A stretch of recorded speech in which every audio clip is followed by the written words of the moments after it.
तर लवकरच जनसुरक्षा कायद्याची अंमलबजावणी होणार आहे। डाव्या विचारसरणीच्या संघटनांवर कारवाई होणार आहे।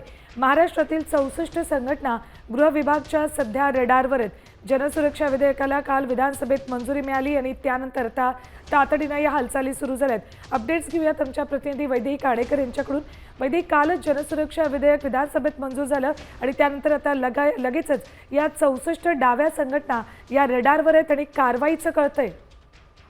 नक्कीच आपण बघतोय की महाराष्ट्रात कट्टर डाव्या विचारसरणीच्या 64 संघटना सध्या गृह विभागाच्या रडारवर आहेत। त्या संदर्भात याची आहे ती सध्या गृह विभागाकडे तयार असल्याची गोपनीय माहिती सध्या हाती लागलेली आहे। त्याचप्रमाणे आपण बघतोय की मुंबई, पुणे, नागपूर, नाशिक, गडचिरोली या 5 मोठ्या शहरांमध्ये शहरी नक्षलवादाचे पुरावे काही गोपनीय नोंदीवरून तपास यंत्रणांच्या हाती लागले।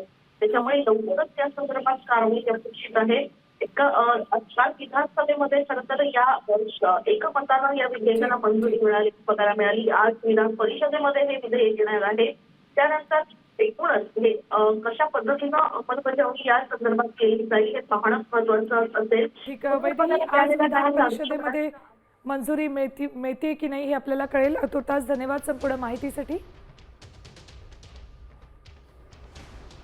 आता isakal.com आहे देशातील नंबर 1 ची मराठी न्यूज वेबसाईट। प्रत्येक अपडेटसाठी isakal.com ला नक्की भेट द्या।